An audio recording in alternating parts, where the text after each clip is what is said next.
Hello, good evening, and welcome. You are on Damn Radio. My name is Samuel Trapp, and this is International Flavor. This is my English version. I welcome you and I thank you for showing up today to my show.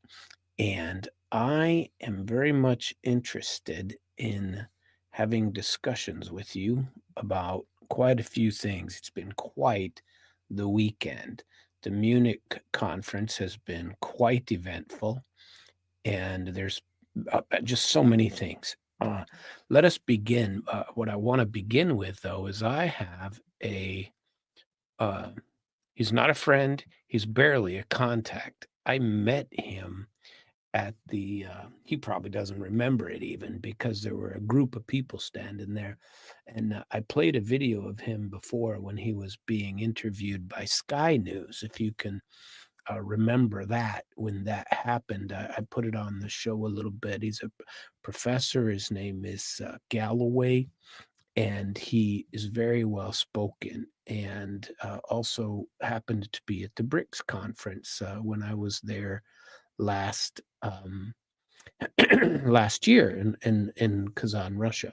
Was there in October, and he was very interesting. I kind of followed him around a little bit and listened to some of his interviews because he's very well versed. Well, I didn't know he had a YouTube channel. I haven't really paid attention to it, and today he showed up on my feed when I logged in to do some review for the show, and he has a some comments that were just awesome, by the way. And it's he calls it it's on his channel as Moat's Monologue, and he's a very smart guy. And he was saying many of the things that because I spent the whole day looking on these topics and reading about some of them, and come to find out he was doing the exact same thing.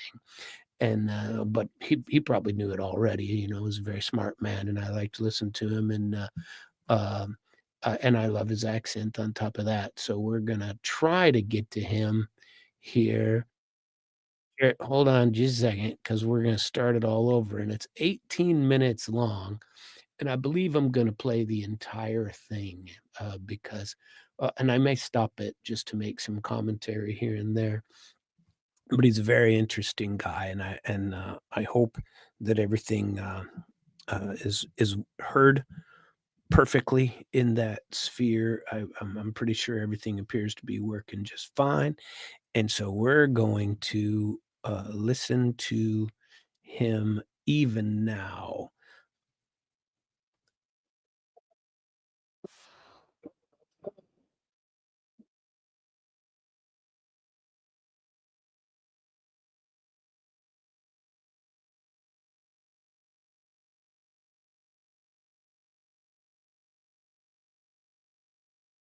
Them all in his speech in Munich. He slayed them on multiple levels. He told them to stop complaining about Russia and China. Your main enemy is at home, he said. Your leaders who have destroyed the European spirit, who have destroyed European civilization, who have destroyed freedom of speech and destroyed democracy. You are your own worst enemies, said J.D. Vance, and how right he was. The people of Europe were cheering from the rafters, but the leaders of Europe went into what can only be described as a collective nervous breakdown. I listened to that speech by J.D. Vance as well, and I loved it. I am telling you, listening to him, not a word about, well, he did say the word Ukraine, but it had to do with something about our Ukrainian policy, the lack of democracy, and we're not studying on democracy. We're fighting for this concept called democracy, and we're not sure what that means. And it was quite the speech, and I do plan on commenting on it as well. But George Galloway, 536,000 subscribers. like I said, I met him. He probably doesn't remember it, but we were at the BRICS conference because it was a group of people, and I was in the hallway when he got ambushed by the Sky News guy. We should play that one again because it was really good, and he let him have it. It was great. Anyway, we'll continue. The yapping chihuahuas of the so-called Baltic states, well, they were ready to march to Kiev with their entire armed forces. Maybe in single file, it would have looked more impressive. But the German government went completely bananas. I say German government, though Germany actually doesn't really have a government at this point in time, and those who pretend to be its government are about to be swept away in a landslide defeat in the general election in Germany in just a few days' time. We'll be talking to one of the candidates from Hamburg. That might be worth listening to, and he would know far more about that than I. I know what's going on, but that's all. This guy would certainly know, and he's definitely worth a listen. From the Sarah Wagenknecht faction, who is contesting a seat in that election in just an hour or so. But the French government too, and perhaps particularly, worst of all, as you might have expected, was Keir Starmer, the sub-Churchillian mutt who runs the United Kingdom. I say runs, but the only thing that's running in the United Kingdom is us running into the ground. The only person less popular on the entire European electoral and political stage would be Macron and Schulz. But between the three of them, they could barely muster 30% of public opinion behind them. And that's all three of them put together. The truth is that Keir Starmer's vainglorious pledge that Britain will ensure that Ukraine joins NATO after the leader and mainstay of NATO, the United States, has declared that Ukraine will never join NATO, is an indication that Keir Starmer has taken leave of his senses. He has declared war not only on Vladimir Putin and the Russian Federation, but Donald Trump and the United States of America. This in a country rapidly going bankrupt. This in a country facing an almighty recession. This in a country whose old people are shivering through a cold winter without even the minimal benefit of the cold weather allowance that they were formerly paid, which was axed to give the entire money and more to Volodymyr Zelensky. This man is the head of a country whose armed forces would have comfortably fit into the Tottenham Hotspur Stadium this afternoon, with room for a lot of double-decker buses behind both goals. This is a man whose Royal Navy has been run down to the point of parody. This is a man who cannot recruit or retain soldiers. This is a man who only has nuclear weapons. That's when they are working. That's when the submarines are not snarled up in Faslane. And that's, of course, dependent on the United States agreeing to allow the British to fire what are effectively joint-controlled nuclear weapons. And this is so awesome. This is part of the reason I like listening to the guy, and I wanted to play this one in particular, because in America, we don't often get a chance to hear somebody who knows what the hell is going on in their own country. He's in the Isles, British Isles somewhere. I don't want to say anything because of his accent, but I don't know his citizenship. I have no idea. But I did meet him, but again, that's all I did was just meet him. We never got a chance to talk, and I'm hoping to get a chance at this year's BRICS conference because he's so awesome. But continue listening. of course, firing our nuclear weapons at Russia means national extinction within the next 12 minutes. A rather Pyrrhic victory, one might say. But all in all, the European leaders are in a state of total panic.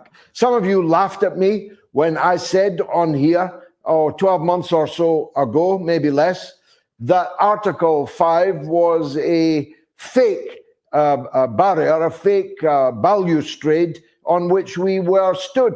The idea that the Americans would risk intercontinental ballistic nuclear hypersonic war to defend, I don't know, Belgium or Poland or Britain was utterly fanciful. If limited nuclear war broke out in Europe, you wouldn't see the Americans for the smoke. The Americans would be back home on the hotline, bringing about an end to the hostilities. I said that to you, and many people mocked me. Everybody now knows that this is true. Everybody now knows that the United States is on its way out of Europe. And the cacophony of complaints from European leaders almost took the form of a European uprising against American hegemony. I've been waiting for it all of my life. The only problem is the Europeans are wrong and the Americans are right. The idea that we can beat the Russian army. I've just been watching, as is my wont because I like the ending, the Second World War documentary on Netflix. The idea that Russia can be defeated by Ukraine was always a blatant, self-serving lie.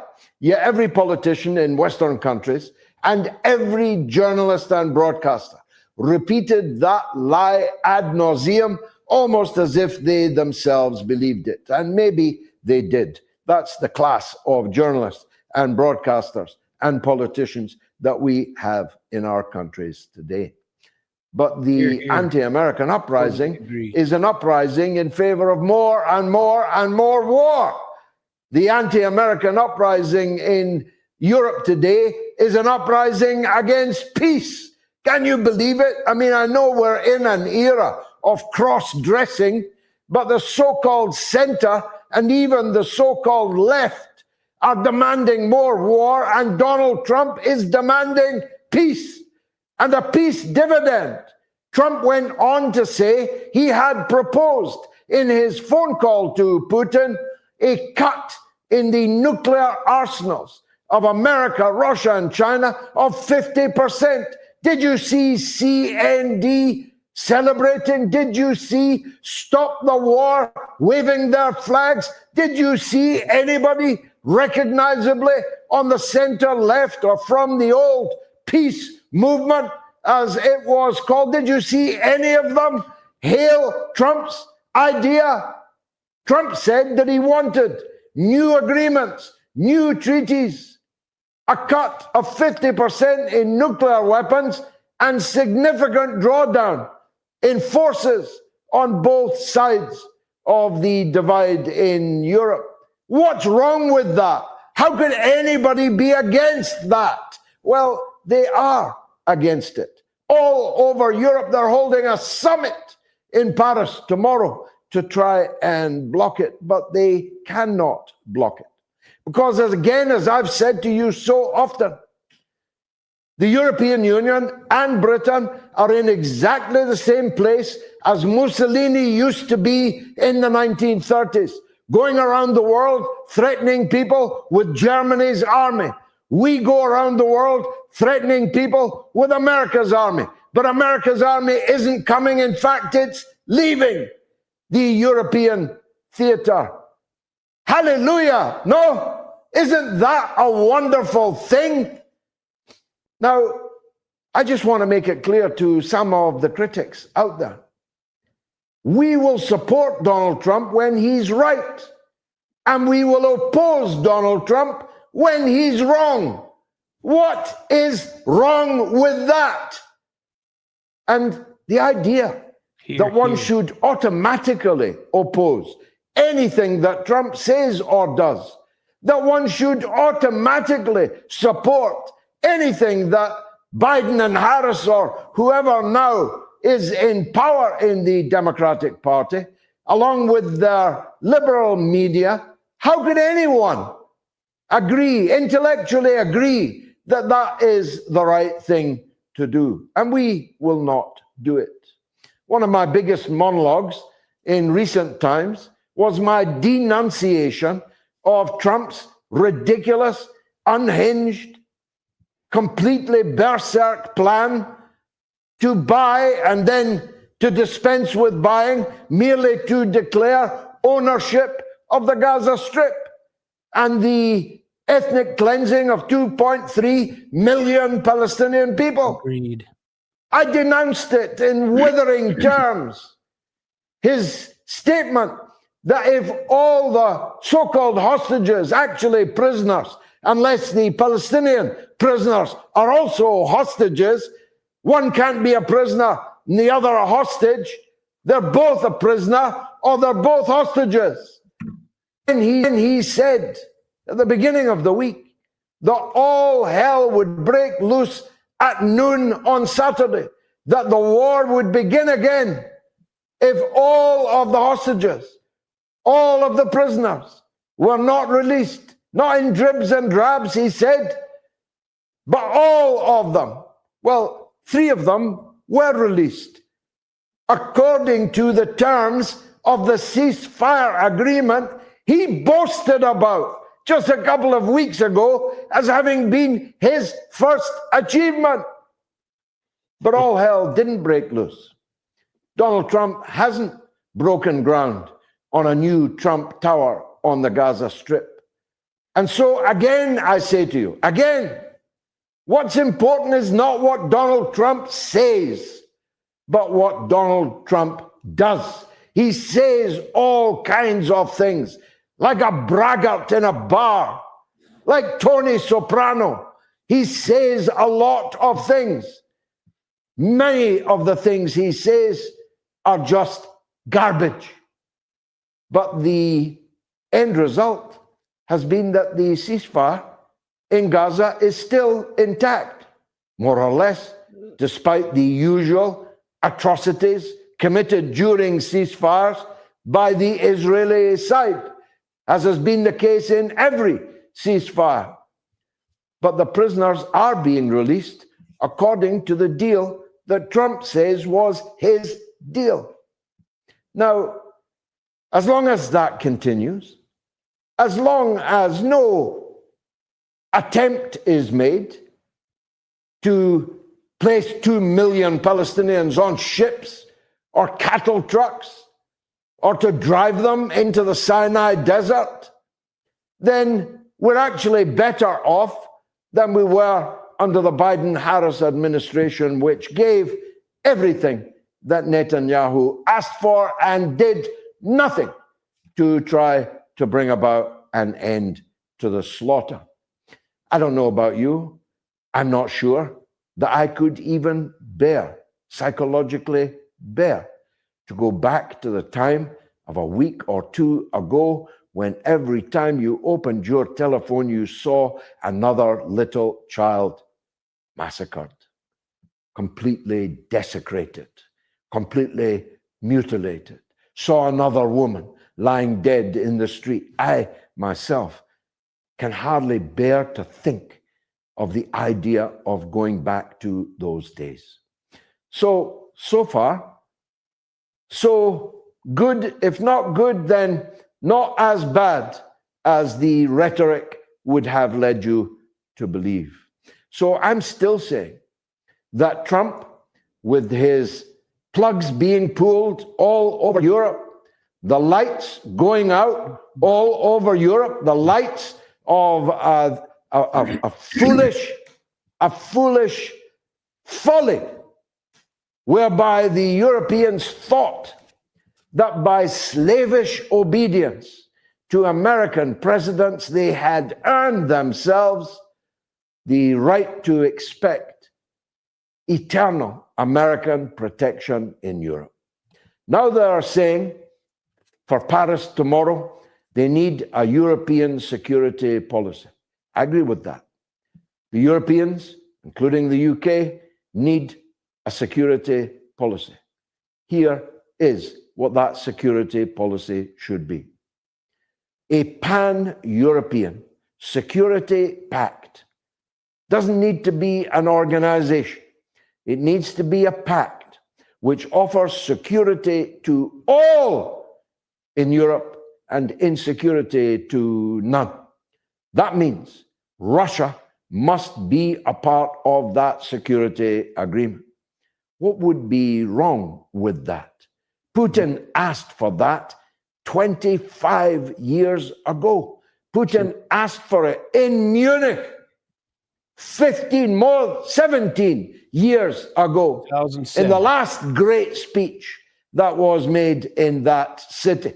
I made that He told them what Russia's red lines were, and he told them the way to avoid the kind of conflict which has now bled us all white and bled the Ukrainian nation red and put 1 million Ukrainians in an early grave. And his plan is the right plan. Include us in the security pact, include us in security guarantees, us to you, you to us. And there is no need to spend trillions of dollars and oceans of blood to bring about what in the end is a Pax Russiana. The Russians have already won this war, but they are not stopping it. They will continue to advance and advance and advance until an agreement is reached. And that means the liberation of great Russian cities like Odessa. It means the conquering of the seaboard on the Black Sea, so that the Black Sea can never be a NATO lake, which threatens the security of the Russian people. Lastly, Kellogg's Rice Krispie or Kellogg's Flake, General Kellogg, he says that they are going to try and detach Russia from China. You might as well be chasing moonbeams.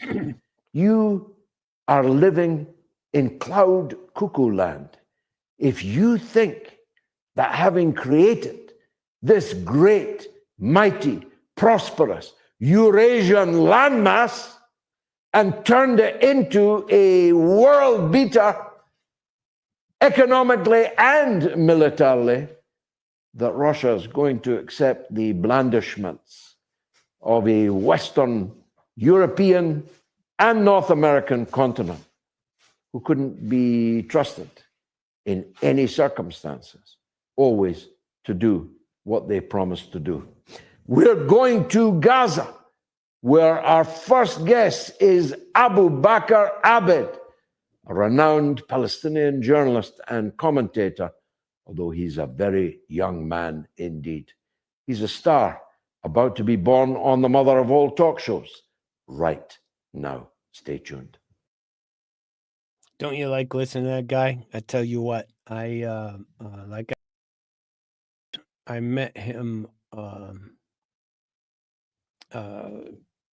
in Kazan at the BRICS conference, and he's very interesting to listen to, and he knows what he's talking about. I found it necessary to play that entire piece.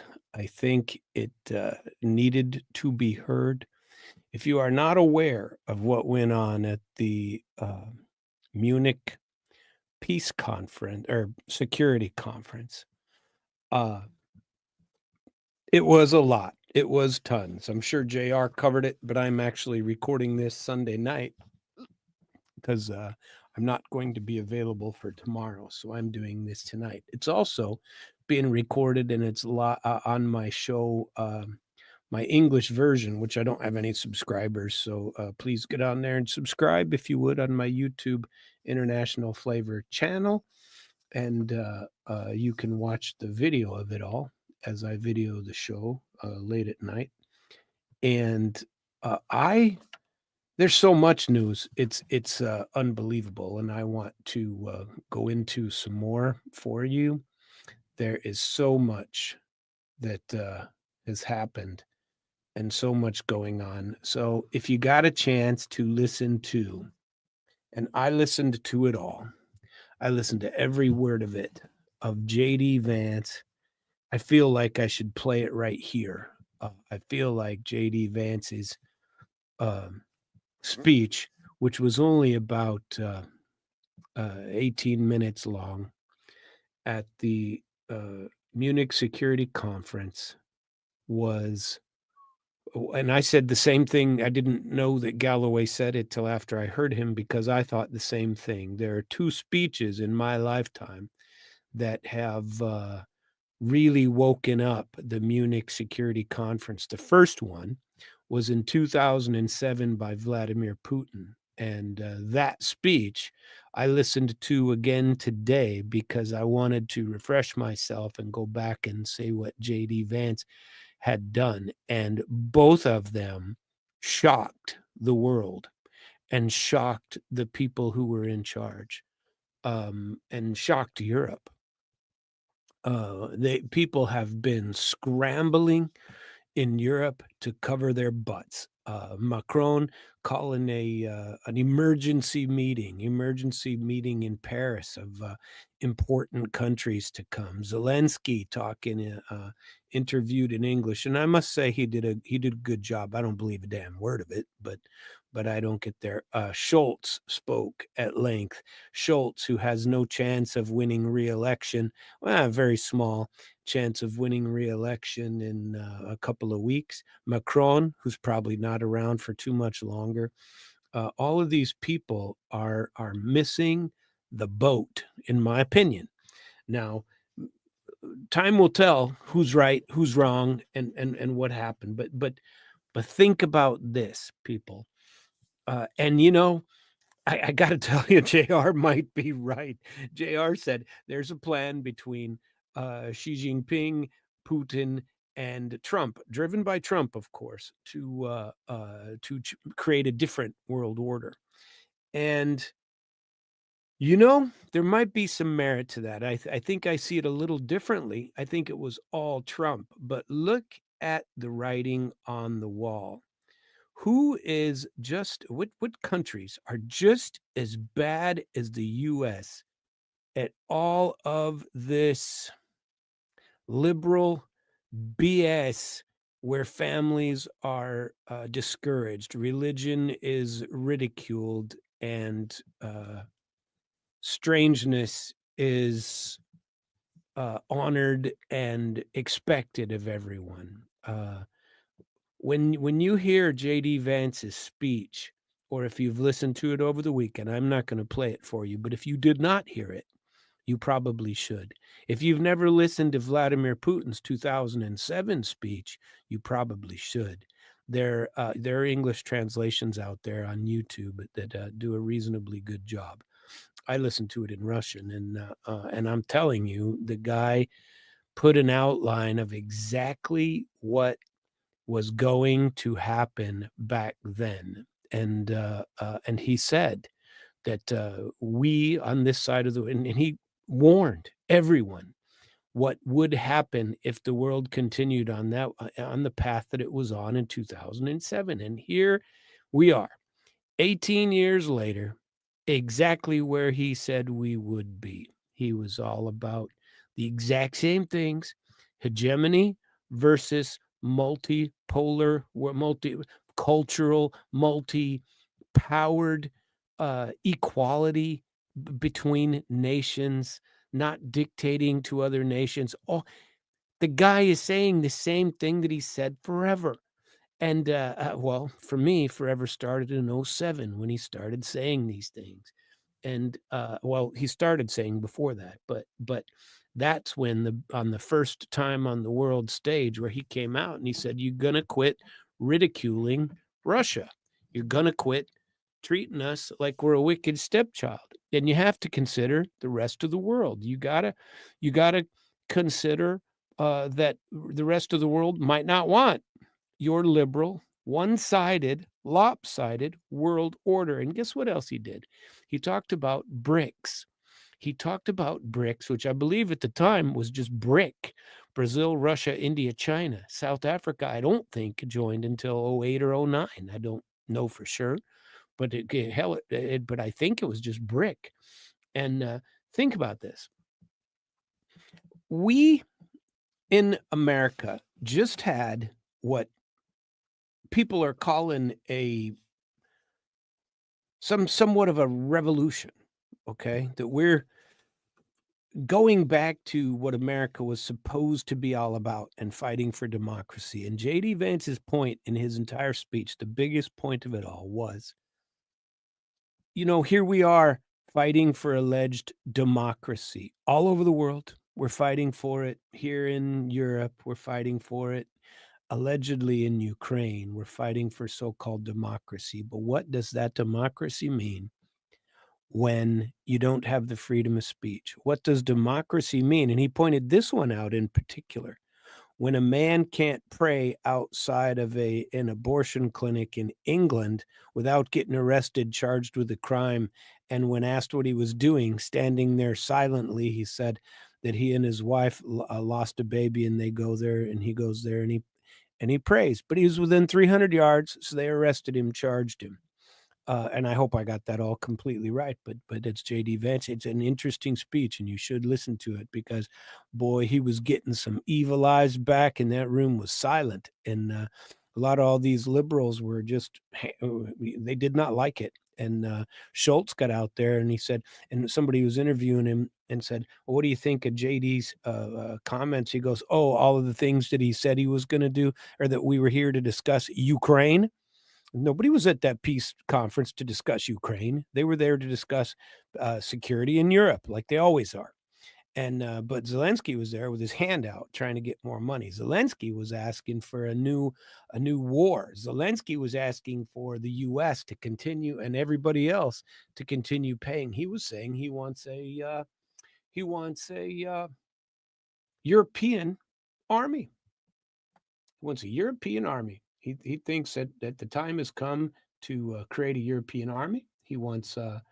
He did say that he's never been promised NATO membership by anyone, not by Biden, not by anyone. No, it's been discussed, and he's made it known that he would prefer to have membership than not have it. But that is all. And I mean, if you think about this from the very big picture of JR's theory that Trump, Xi, and Russia can change the world. I agree with that, but he seems to think it's already in the works. Well, think about this. What if that's the agenda for Trump? Now, everybody's up in arms right now, especially after this meeting. They all think they're getting cut out and not being invited to the party, that there can be no reason for Donald Trump to talk to Vladimir Putin.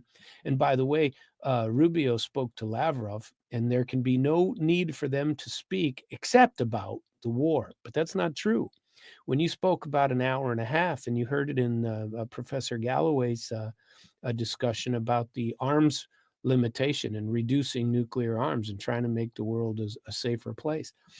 And some of the things that I rant about, so frequently, is trying to make sure that the world is a safer place, which I felt like we were doing when I was a younger man.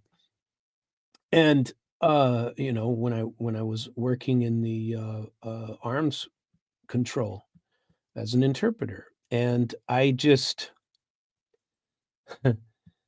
think about this, and I think now that Trump has a different plan. What if his plan is far larger?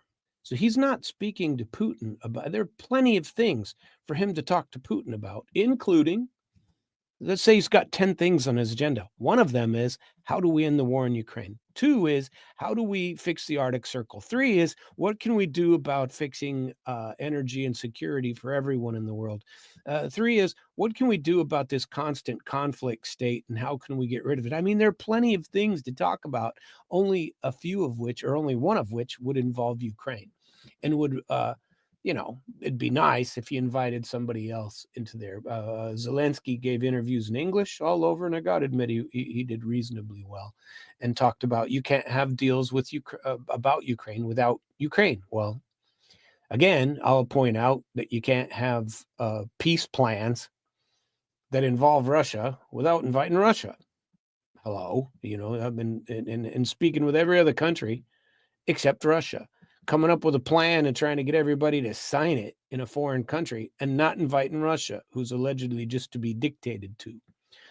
They've made some pretty false and solid commentary against Russia. All of the liberals who for years have been spouting Russian propaganda, Russian disinformation, have been shouting Russian horror stories. Putin's a dictator. Putin this, he kills all his people, blah, blah, blah, blah, blah. All the same old crap from the same old people you heard again in spades in Munich this past weekend. And all of them jumped on the bandwagon. There was a very good question and answer period. It was an interview, sort of, and then a question and answer period. And there was a lady from, and I wanted to play this too. I'm going to see if I can find it first and get to, I got to go back through my history to get to it because I want to play. She's from Lithuania, and she was on the interview stage as well. And so there were 5 people getting interviewed, and it was very interesting with these 5 people getting interviewed.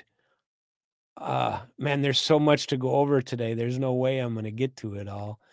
And damn it, where can I get to her? Because she is from Lithuania, and she it doesn't look like I'm going to get there to find it because there was just so many that I watched today that I'm never going to get to it and speak to them all and hear all of their craziness. And there's so much craziness going on in Europe. The wheels are falling the hell off.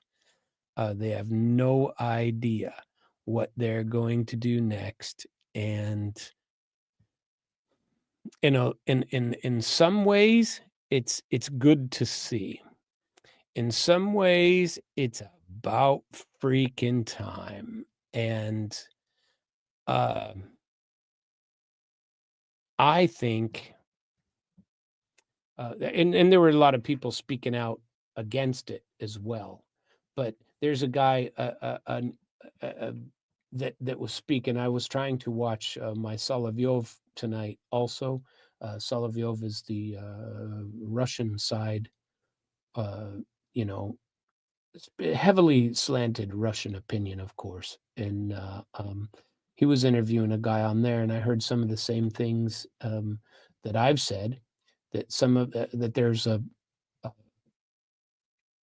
what if Trump, Vance are attempting to destroy deep state liberalism in Europe also? Think about that for a second. So Trump and Vance aren't just, when they fight the deep state here, we all know that the deep state is available in Europe also. And part of the reason you can never win here is because the same forces are driving Europe. So if you change directions completely and get out of this world where we have to honor things that a lot of people find offensive and unnatural, but we're supposed to honor them and act like they're part of our standard culture. I'm not against them. I don't give a rip what you do in your private life. I just don't think you should be mandated and dictated to me to love it. I'm going to treat you well anyway. 99% of the people that I know are going to treat you well anyway, and are not going to create a big issue. But you're not more important than me. Your ability to show who you are to the world, shouldn't trump my ability to not hire you because I don't want that representing me. That doesn't represent me or my best interest. It shouldn't mean that you should be able to be a man or born a man and play women's sports. I'm very much against that. And I think any reasonable person is. Basically, I think what happened this weekend at the Munich conference, in a short summation, J.D. Vance went there and said, "All right, y'all, thanks for playing. You didn't win. You don't get any consolation prizes. You don't get anything. You're not going to get any door prizes. Not time to go home. It's over. It's over. Thanks for playing. Have a nice day. It's done.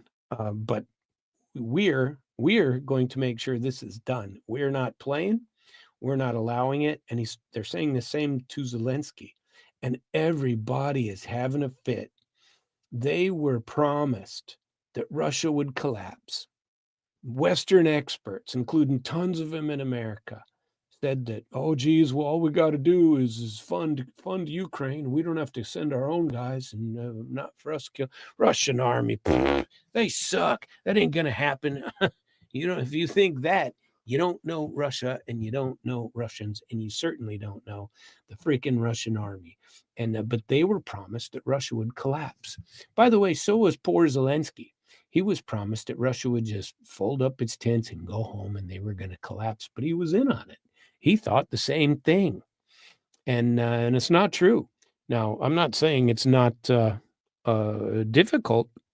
I'm sure it is. They're losing young men too, of all ages, and it's horrible. It's horrible for all sides. It's horrible that it's occurring, and this war needs to end. And Trump is trying to do what he can to stop it.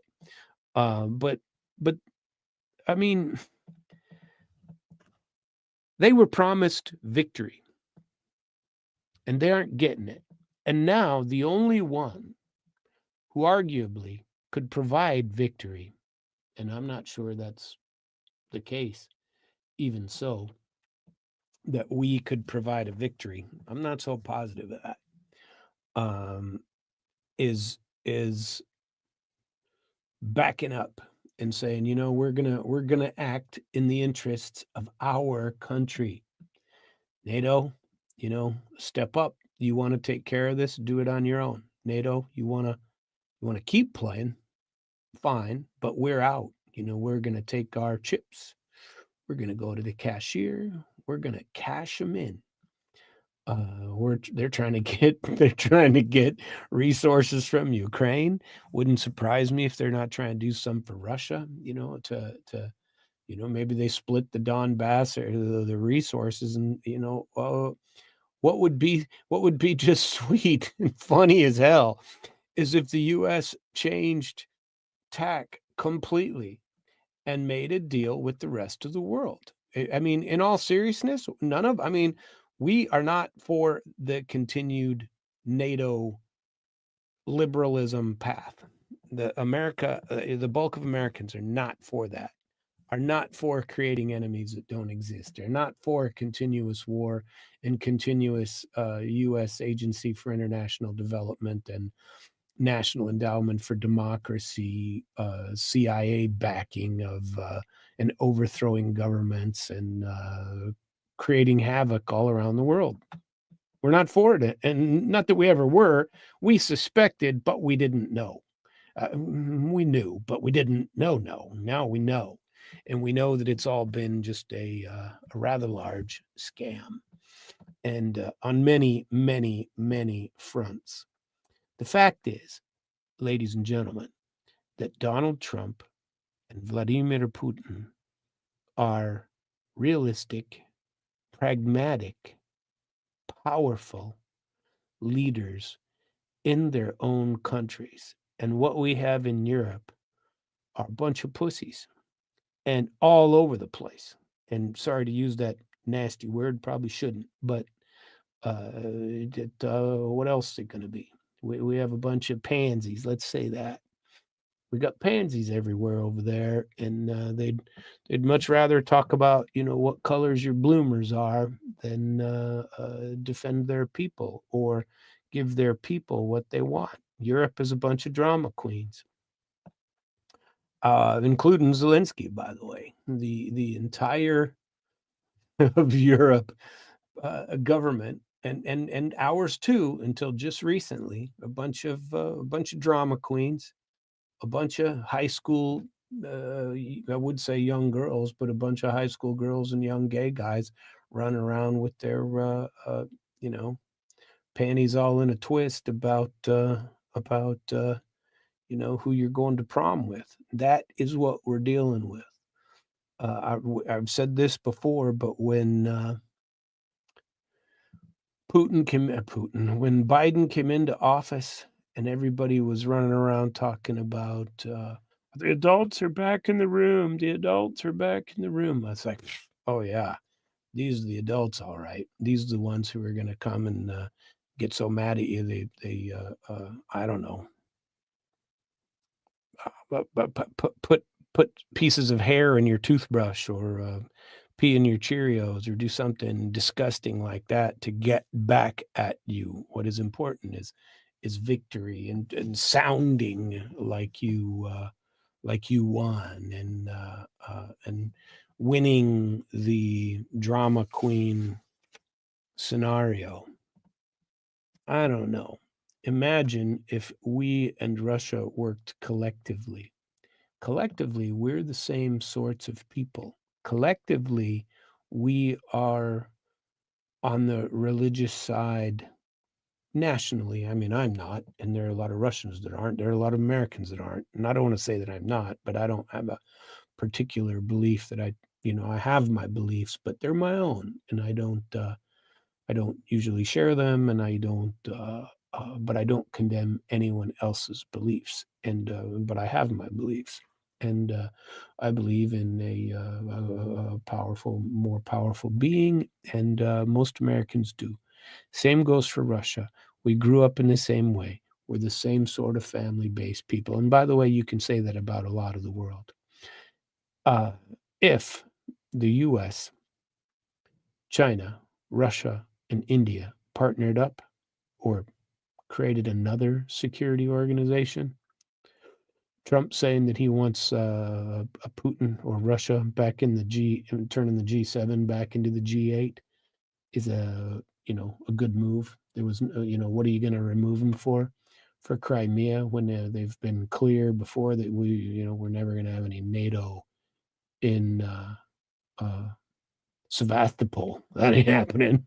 You aren't putting NATO ships in a Russian Black Sea. No, no, no, no. And they've been pretty clear about that. It's I don't know. We are very, very similar. I can tell you, with the peoples of Russia, and the Democrats here, and the neoliberal Europeans and Zelensky are all the same. Also, their people are not, but they are, and they need the same thing that we have done. Although ours may not go on that long. I fear that Trump's 4 years will end, and we'll go right back to business as usual, doing the exact same thing. If this isn't destroyed, and this deep state nonsense isn't dealt with. The war against Russia started with Obama. You know that, right? The war against Russia began in Obama, and it was supposed to continue with Hillary Clinton. And Trump came in, and we had peace. And he sanctioned. He had some sanctions against Russia, but it was supposed to go. And so what was Biden trying to do? He was trying to catch up. All of these things, and the deep state stuff that was going on all the way through his first term, and then they just jumped right back on and sped it up when Joe Biden got back into office. I hope that Trump gets rid of it, gets rid of the deep state, gets rid of this Ukrainian issue. He wants, like I said, he wants many, many things to be done most of which have nothing to do with Ukraine, with Russia, that he wants to speak to Russia. And I don't think he wants to dictate to Russia. I don't think he wants to dictate to China. I think he understands a little better the type of people he's dealing with, and he might have a little respect for them. Whereas, kind of hard to respect a bunch of pansies in Europe. and showed by sending old Vance over there and allowing him to do the speech that he did. You know, Rutte comes up, the head of what would you call him? The head of the of NATO, and said, "Looks like we need to up our game over here. We need to get our percentage up to 3%." He's demanding now. Trump was demanding at least 3, and Zelensky wasn't invited to Saudi Arabia, where Lavrov and Rubio are supposed to talk. He may show up anyway. They're trying to come up with a time for Putin and Trump to meet. That might also be in Saudi Arabia because Putin's got a good relationship with the crown prince. You know, the foreign minister of Ukraine was crying on TV today about Ukraine not being at the table. And again, all he did was jump out and say that Putin's a dictator. World's changing, folks. And something really stinks about this deal with the rare earth minerals. I'm not sure.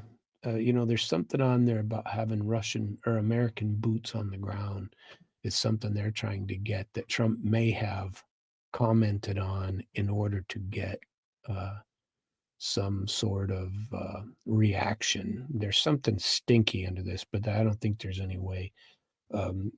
Zelensky says he's not going to allow Trump or the U.S. to pillage and plunder Ukraine. Now that's rich because he already has allowed that kind of thing, and he's sold out all the property to foreign national corporations. The war is over, and you lost, and losing has consequences. And they keep saying, "Well, what do you think Trump is gonna make Russia do?" I will tell you, I don't think he's going to make Russia do anything. Russia will not stop until they have achieved peace, achieved their goal, achieved the things that security guarantees, they don't work. I heard some liar say today that the security decree of the Minsk Accords and the which one was it? The Budapest agreements, that they were all broken by Russia. Not so, my young Padawan learner. That is not so. You go back and review your history and see who breached those and who did not do what they were supposed to be doing. There's a person named Wang Yi, the Chinese, I think, foreign minister, was at this conference as well.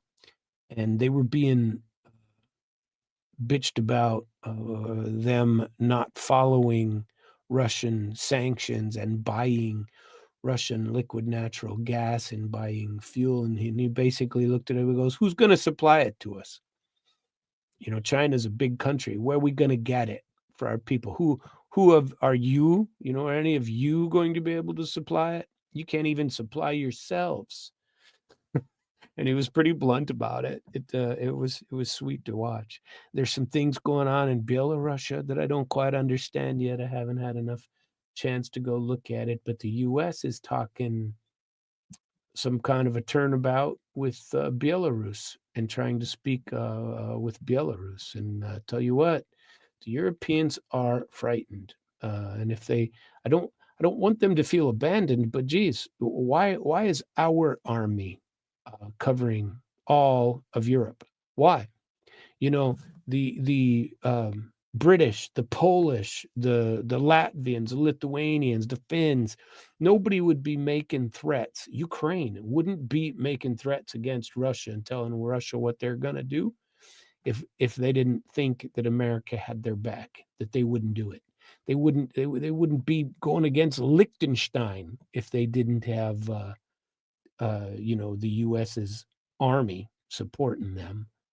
And that is unfortunate, but that's the way it is. We can no longer be, nor should we have been all of this time, the world's policeman. It should not have happened. I had a couple of more pieces that I wanted to review with you today. Bloomberg is reporting that Trump wants a Ukrainian ceasefire by Easter. Well, I think he wants a lot of things, and there's going to have to be some concessions. Keith Kellogg was supposedly going to put a peace deal together, but what he has listed is nonsense that I'm telling you Russia will never go for. I'm going to read this article to you. Administration of U.S. President Donald Trump's pushing for a ceasefire in Ukraine by April 20, wrote Bloomberg, citing anonymous sources, of course. A U.S. peace plan could be forthcoming within weeks or days, Keith Kellogg, special Trump to Russia and Ukraine, said on the sidelines of the Munich Security Conference on Saturday. Trump administration has told European officials it wants to secure a ceasefire in Ukraine by Easter. I don't think a ceasefire is going to cut anything. This is me talking because Russia knows that ceasefires, especially in the West, are always used to rearm, regroup, restock, resupply, run another mobilization, and to get more people on the front lines, and they've got Ukraine on the run. So don't expect that to occur in my humble opinion. According to Bloomberg, some European officials felt that the pace of negotiations is ambitious and unrealistic. I agree. Talks are reported set to kick off with a meeting with Russia and U.S. representatives in Saudi Arabia in the next week. Europe will not be given a place in the negotiations, Kellogg told top European diplomats Saturday. Despite this, UK and EU officials fear the U.S. expects them to shoulder the burden of Ukraine's post-war security. Well, it's not going to be the U.S. Who should it be? Why should we always be the ones to do it and spend our money? Why? This has nothing to do with America. Nothing. Get that part through your thick heads for once. Although I know that our fearless leaders, especially in the Senate, even the RINO types, even the We Love War types, which are plenty of them, would like to have you think otherwise. We don't want our young men over there defending a country that's not their own. It's nonsense. The envoy justified the exclusion of Europe, citing the legacy of the Minsk II agreement between Ukraine and now Russian Donetsk and Lugansk People's Republics in 2015. Germany and France stood as guarantors to the failed accord. And then Angela Merkel later admitted it was only meant to buy Kiev time to rearm. This is why Russia doesn't trust anyone. When you looked at Minsk II, there was a lot of people at the table that really had no ability to execute some type of peace process, and it failed miserably. We will not go down that path, said Kellogg. Moscow underscored that it will not accept temporary freeze of hostilities like the Minsk Accords and insists on a permanent solution that addresses the fundamental causes of the conflict, which are no NATO, disarmament, no nuclear, and get rid of the Nazi state. Let the Russian culture thrive as much as the Ukrainian, and they don't want that. There are people that disagree with me on that. Moscow I just read that. Just days prior, Russian President Vladimir Putin and Trump had a phone call. First such interaction since the escalation of Ukraine in February 2022. Notice that they're now saying escalation instead of full-scale invasion by Vladimir Putin in February 2022. You realize we're 3 years into this, and they finally admitted that this war, even several times at this Munich conference, said that the war started in 2014, that this war has been going on for 11 years, not for 3. And finally, they've acknowledged that this didn't start with Russia invading, if you want to call it that, in 2022. Putin previously stressed Moscow has never shied away from peace talks, emphasized they have to be based on terms, at least, and he said this in as late as June Flag Day, June 14th of this year. And that you need to speak about the realities on the ground. When he gave a speech in front of his presidium, he spoke about this in June of this year. Russia has demanded that Ukraine embrace neutrality, demilitarize, denazify, and remain free of nuclear weapons. Those are the big 4. among other points. And you're not getting any of that land back. The traditionally Russian lands, that's not going to happen. And get this, this actually just came out. Allegedly, Starmer, the genius, has said that UK is ready to deploy troops in Ukraine. They don't have any troops, by the way. Let's do a quick look. What is the size of the British Army as of 2024? The British Army had 110,000 personnel. This includes regular full-time personnel, Gurkhas, I don't know what that is, voluntary reserve personnel, and other personnel. How about that? So volunteer reserve, there's 25, other personnel, not even 5,000. So regular full-time army is not even 75,000. It's a 3% decrease. Oh yeah, they're going to provide defense. Good plan. Keir Starmer. Yeah. Keir Starmer has emphasized deep responsibility in potentially putting British personnel at risk. Prime Minister Sir Keir Starmer has announced the UK is ready to play a leading role in providing security guarantees to Kiev. Kiev has more soldiers than that, and they've lost 600, 800 million, 600, 800,000, maybe even a million. They've and double that in wounded. In an article for the Telegraph on Sunday, Starmer described the Ukraine conflict as a once-in-a-generation moment and an existential issue for Europe, justifying the potential deployment of British personnel. UK is ready to play a leading role in accelerating work on security guarantees for Ukraine. Yeah, they're going to provide security in Ukraine, but it also means being ready and willing to contribute to security guarantees to Ukraine by putting our own troops on the ground if necessary. I do not say that lightly. I feel very deeply the responsibility that comes with potentially putting British servicemen and women in harm's way, he added. But any role in helping to guarantee Ukraine's security is helping to guarantee the security of our continent and the security of this country. I'm going to stop right there. That's plenty, but to read about that. But I think about this: the population of England. I mean, let's just think about this for just a minute. In fact, I want a list because I need the entire list of because I've thought about this for a long time. Population of the 20 largest countries in the world. Okay, so they provide those lists for you when you get the list of them. The 20 most populous. Now think about this before you ever get to a European country in the top 20. According to current data, the top 20 most populated countries in order, ready? China, India, that actually changed. It's India, China, United States, Indonesia, Pakistan, Nigeria, Brazil, Bangladesh, Russia. That is 1, 2, 3, 4, 5, 6, 7, 8, 9. Russia's 9, and Mexico is number 10. So those are the top 10. No Europe anywhere to be seen. The next 10, Ethiopia, Japan, Philippines, Egypt, Democratic Republic of Congo, Vietnam, Iran, Turkey, Germany. The first one in Europe is Germany, and then it rounds out the top 20 with Thailand, okay? So there's only one European country in the top 20, and it's not England. And yet, this one world order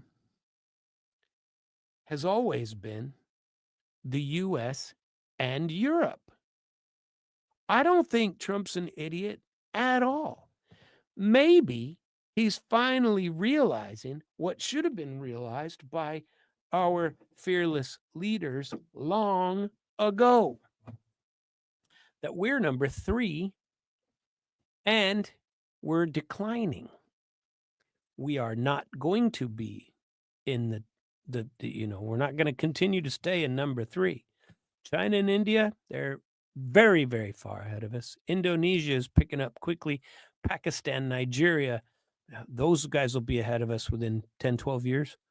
Let's see. And Russia is steady. They're not growing all that much either. So the fact is, Russia, with partnerships with China, India, Brazil, now Indonesia and Nigeria, of the 1, 2, 3, 4, 5, 6, 7, 8, 9. Well, no, Mexico wants to join BRICS too. So we have to count Mexico. Of those that are BRICS members, we have China, India, Indonesia, Nigeria, Brazil, Russia, and Mexico wanting to join too, like 7 out of 10. Isn't that crazy? So maybe Donald Trump isn't is no dummy. Never ever said he was, by the way. But very, very interesting what we have going on. Oh, I'm still being videoed, and it's not going the way I wanted to.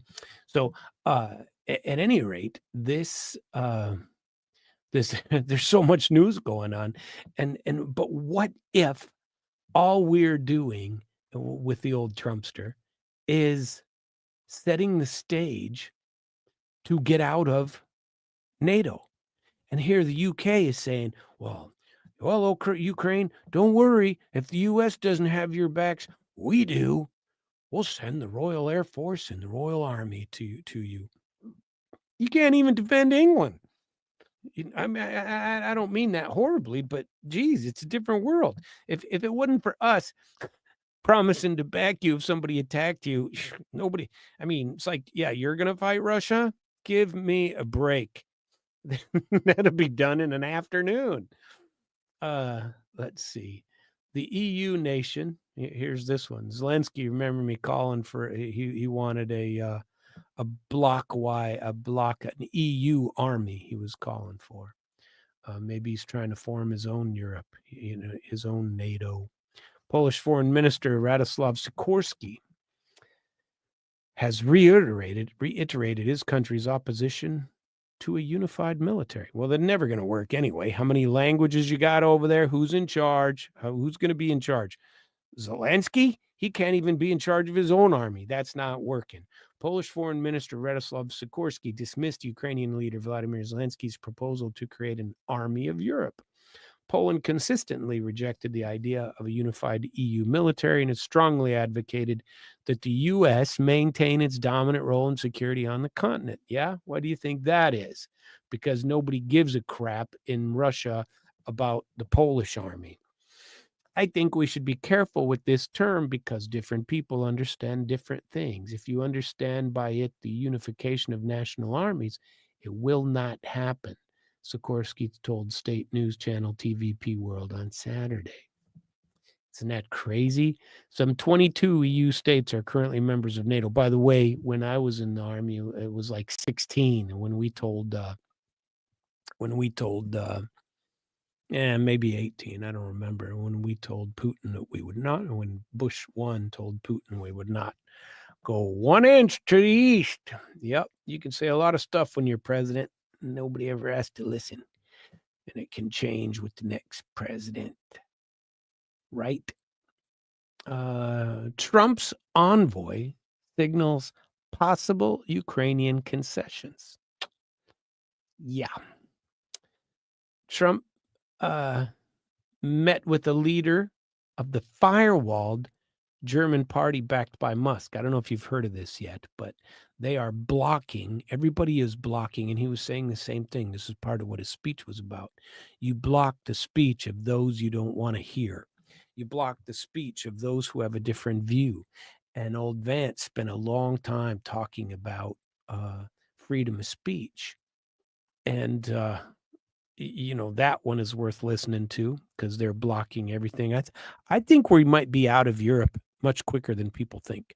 I think Trump has already proposed a 20,000 troop drawdown in Europe, that we pull out 20,000. I think that's possible. Here's an article written by, who is this? The former aide to Joe Biden, Tara Reid, has called into question sacrifices required by the Ukrainian leader to keep fighting Russia. Of course, the Green Goblin in his green shirt, acting like he's on the front lines. He did wear a black shirt when he was in Munich. He still, does not dress the part of a president ever. And at any rate, here you go. I'm going to read this whole article to you. Ukraine's Vladimir Zelensky is far from being in a winning position at the moment, says RT contributor Tara Reid. Former aide to Joe Biden specified that Washington is no longer fighting a proxy war against Russia via Kiev, making the Ukrainian leader useless to both the EU and the US. So Joe Biden's aide is saying that Washington is no longer fighting a proxy war, meaning, everything indicates that Trump is trying to change course for the world. And possibly there are whispers that this could mean a possible switch in Russian, getting rid of sanctions, getting rid of all that. Time for Sam to move to Moscow and start a consulting company, sounds like. This comment comes after Russian President Putin held a phone conversation with his counterpart on Wednesday. Zelensky is probably trying to figure out an exit route, among other things. Well, he's made enough money. He's got enough stocked away for sure, Reid said, adding that running for president again is not an option for the former comedian. I think he wouldn't be elected, obviously. And I think she's right. The Ukrainian leader's presidential term, expired in May of 2024, but he has refused to hold elections, citing martial law. Quite true. Trump has also acknowledged that Kyiv will eventually have to hold elections and noted that Zelensky might not serve another term, saying his domestic poll numbers aren't that great, putting it mildly. He basically sacrificed a generation of men for what? To give rare earth minerals to the U.S.? To give 22% of the land to Russia? Reid said, emphasizing that Zelensky was in a very bad position. The comment refers to recent statements made by Trump, who demanded the equivalent of $500 billion worth of rare earth minerals from Kiev in exchange for what the president estimated to be more than $300 billion Washington provided in aid since the escalation of the conflict with Moscow. U.S. Treasury Secretary Scott Bessent presented Trump's proposal to Zelensky during their meeting in Kiev. According to multiple reports, deal outlined that Washington gets 50% stake in Ukraine's rare earth minerals as compensation for American aid.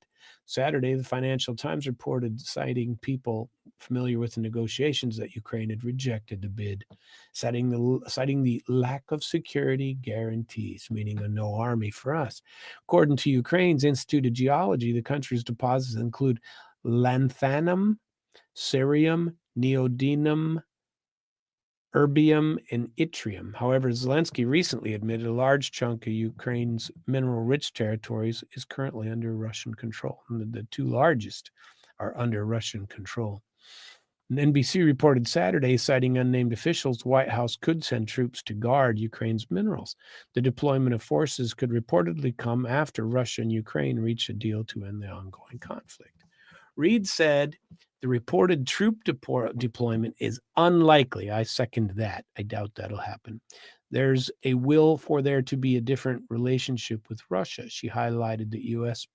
Defense Secretary Pete Hegseth had said definitively there will be no U.S. troops in Ukraine, and U.S. involvement in providing money and weapons is going to end. Now, I like hearing that. I'm all for that, and I think it does need to end. I did want to play, if I can get there, another take, because this is another one of my favorites that came about, but you got to hear him already. No, I'm not going to play it. I'm going to go ahead and read some of these interesting. I thought about playing some Zelensky for you today, but there's a Marco Rubio discussion as well. Oh, there's a new article. One that I did wish to read to you is called what was it, Politico? Or where did it come from? The article. I'm gonna make sure the tune. Oh, no. Shh, shh, shh, shh, shh. And because this is an important article. It's called "The Mad King of Kiev." Why Zelensky can't afford to end the war. And it came out from an article called The Hill a few days ago. If you have seen it already, I apologize. But The Hill, Zelensky says, Trump speaking to Putin first was not pleasant. That's not what he wanted. And he didn't like it. And so, are they trying to make me buy it?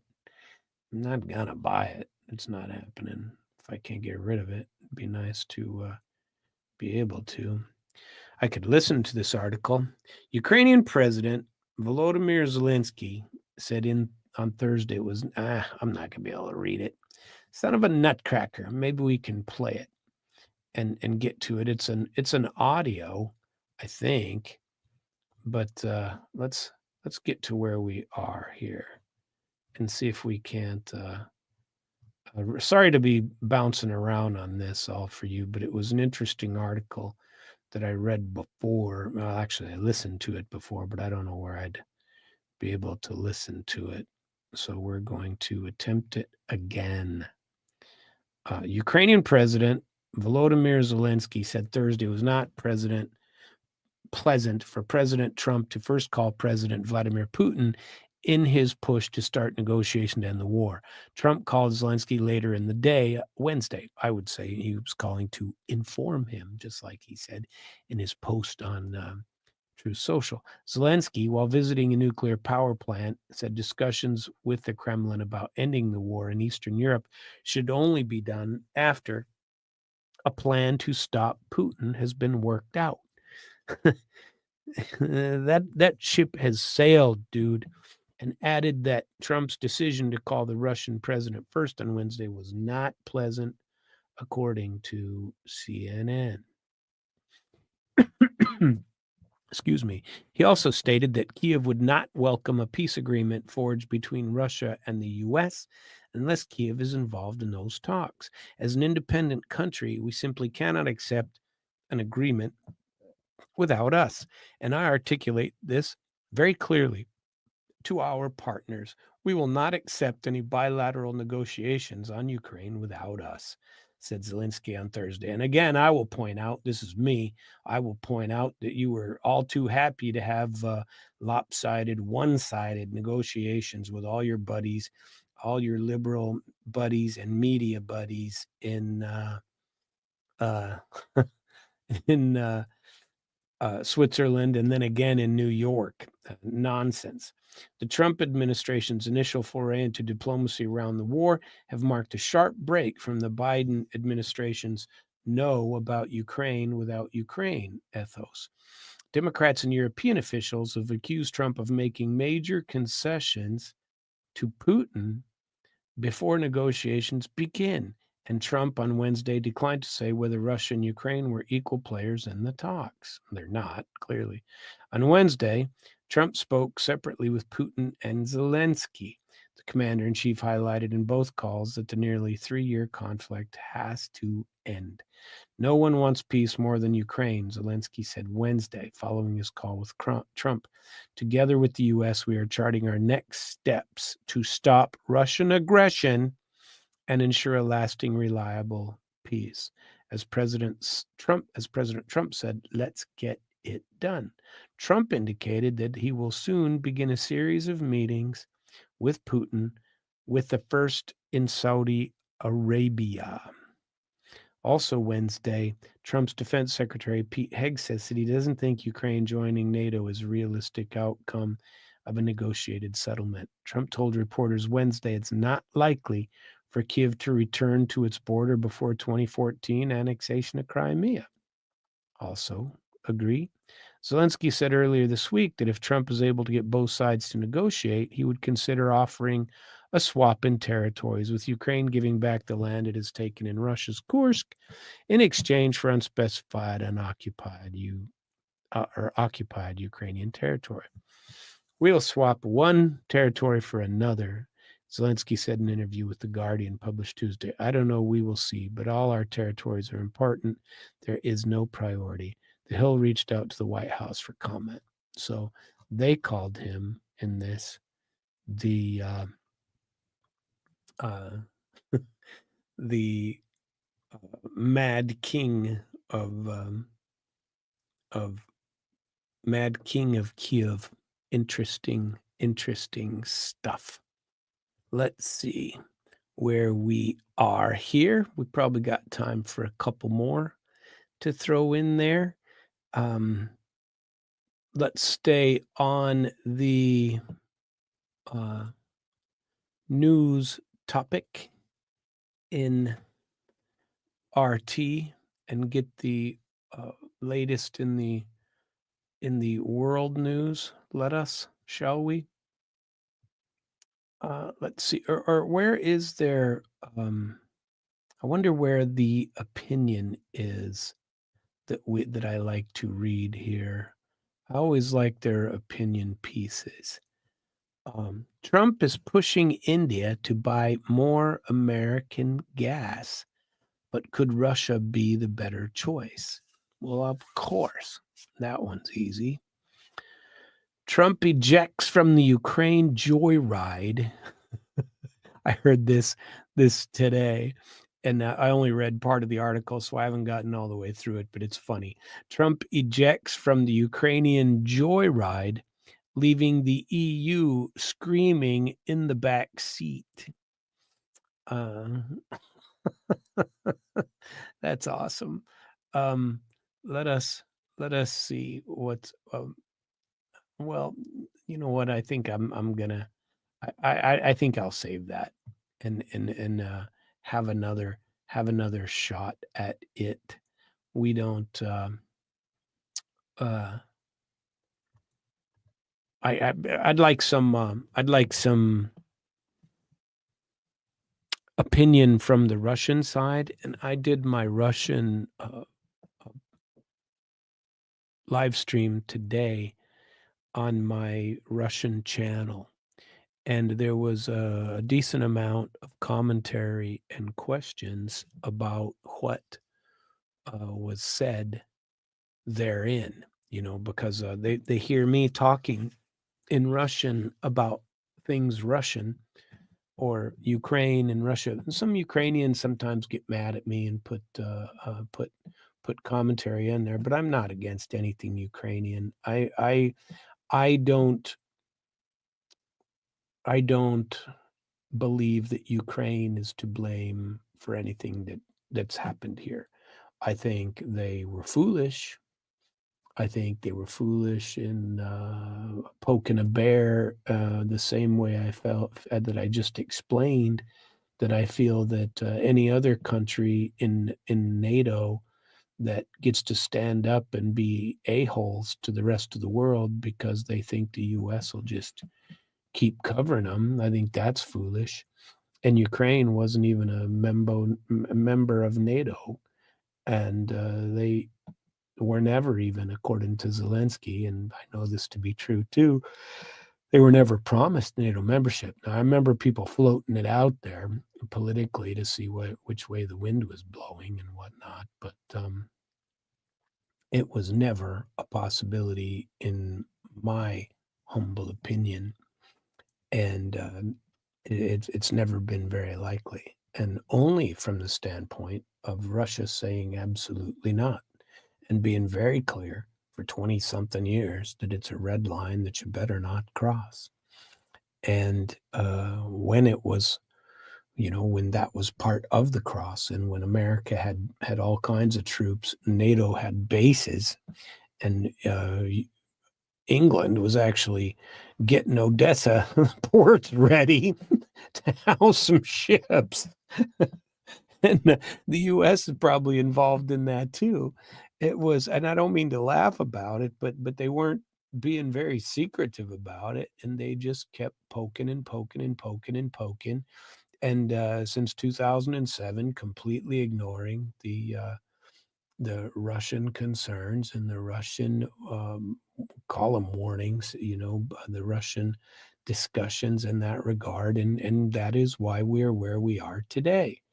And if you can't admit that to yourself yet, you you are delusional, and you need to go and grab yourself a safe space and hang out there, because you are part of the problem. It's and it's unfortunate, but it's true, and you're allowed to have a well-reasoned opinion, but no one can ever explain it. When you get to that opinion, what do you get to? You get to the same old US talking points, the exact same ones. The talking point is Putin's an evil dictator, and if you say anything in support of him, therefore you are Putin's pawn and sock puppet, that gets to speak on his behalf, and you're doing the dirty work of Putin.